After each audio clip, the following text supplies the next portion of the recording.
Hey Trisha, yes, Magic Flock is back in stock.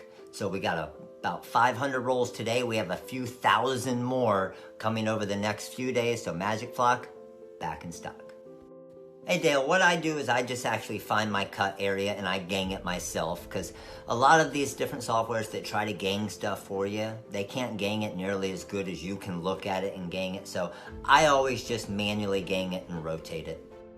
What's up, custom? So what I do is I never limited the colors because I knew I could do screen printing or I could sub out sublimation or direct to garment. But if I'm doing heat transfer vinyl, I normally try to keep it at 2 to 3 colors max. Hey, Mammy, no, thank you for all you guys do. I do everything I do to help all of you because you guys are the freaking best customers in the world. So I appreciate you guys more than you appreciate me, I promise. Hey Todd, that's a freaking awesome question. I love it. Why am I so awesome? I don't know. I was just born awesome, I guess. Just awesomeness. You're pretty awesome too, though. Thanks, guys. Hey Max, you got a few different places. You got S&S Activewear, you got Sanmar, you got J America, you got Alpha Broder. So a bunch of different places. Check the Crafting with Rhinestones and Vinyl Facebook page. You'll get a lot there too. Hey Pilar, probably one of my favorite all-time designs was one of my really early designs that I designed all by myself when I was first starting, and it was this Halloween design that I made for Lorene. So, something we have on the site, but it was pretty cool, pretty rewarding. Hi, yay, Magic Flock is actually used to brush in your rhinestones. So you'll cut this out on your vinyl cutter, you'll brush in the stones, and then you'll use the application tape to put on top, pull it off, and then you'll actually apply it with your heat press. Hey Herm, absolutely we choose different designs for different schools so they don't look the exact same. It makes it seem like each school is unique. So live template, change the words out, change the colors out. Even though it might be a similar template, it looks completely different. Hey SMS, I actually did it in the live when we released it with the G coming down. So what you're gonna do, especially if you have the Wizard Corel, break apart the text, take the G, do the magic boundary, it'll knock that back out and it looks great. Hey Moon Smurf, that is difficult to get that perfect left chest. I always look at the armpit, look at the middle of the shirt here, and then I split the difference.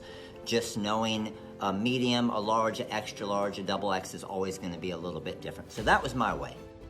Hey Wendy, that is probably the most difficult part of this job because I love helping everybody else. I love spending time with the family as well. So when I go to trade shows, sometimes they'll come along. We'll go on different trips. When we have a business trip and they'll come along.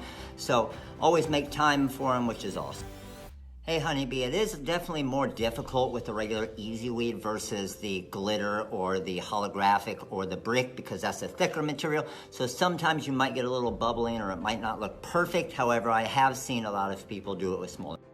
Hey Yan, what I would recommend is give the call to the warehouse here, 941-755-1696, and then let them know what you have. If you already have a vinyl cutter, a heat press, and then they can tell you exactly what you need to get started in rhinestones and some awesome videos. Jim, brushing in SS6 stones, definitely more difficult.